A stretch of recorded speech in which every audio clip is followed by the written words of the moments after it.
Hi hello నమస్తే welcome to your channel. నేను మీ చార్మి.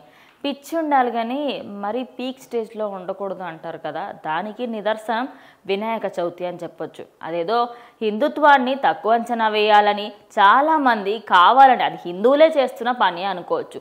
సరే, మీకు ఫేవరెట్ హీరో అల్లు అర్జున్ కావచ్చు, మీ ఫేవరెట్ హీరో ప్రభాసే కావచ్చు, ఎవరైనా సరే, కానీ ఇటు దేవుడి దగ్గర ఇలాంటి వింత చేష్టలు చేయడం కరెక్ట్ కాదంటూ ఎంతోమంది కామెంట్స్ చేస్తున్నారు. ఒక లెవెల్ వరకు సలార్కి సంబంధించిన పోస్టర్కి సంబంధించి ఏదైనా కత్తులు పట్టుకున్న వీడియో ఉంటుందో ఆ పోస్టర్ని రీక్రియేట్ చేసినప్పుడు కొంతమంది అయితే యాక్సెప్ట్ చేశారు.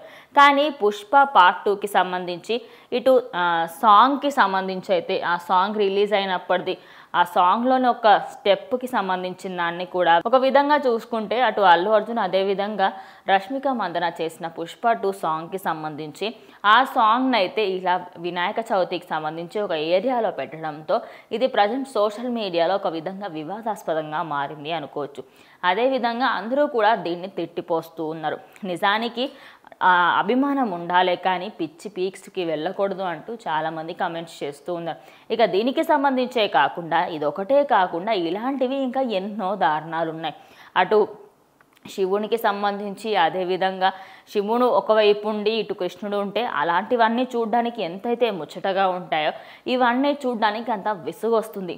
సలార్ మూవీకి సంబంధించి అదేవిధంగా ఇటు పుష్ప 2కి సంబంధించి కొంతమంది హీరోలకు సంబంధించి బటన్లు వేసే షర్ట్స్ వేసుకున్నట్టుగా గణపతిని కూర్చోబెట్టి చేతుల్లో లడ్డులు తీసేసి అదేవిధంగా 6 ప్యాక్ గణేష్ అని ఇవన్నీ పెడుతూ ఉన్నారు.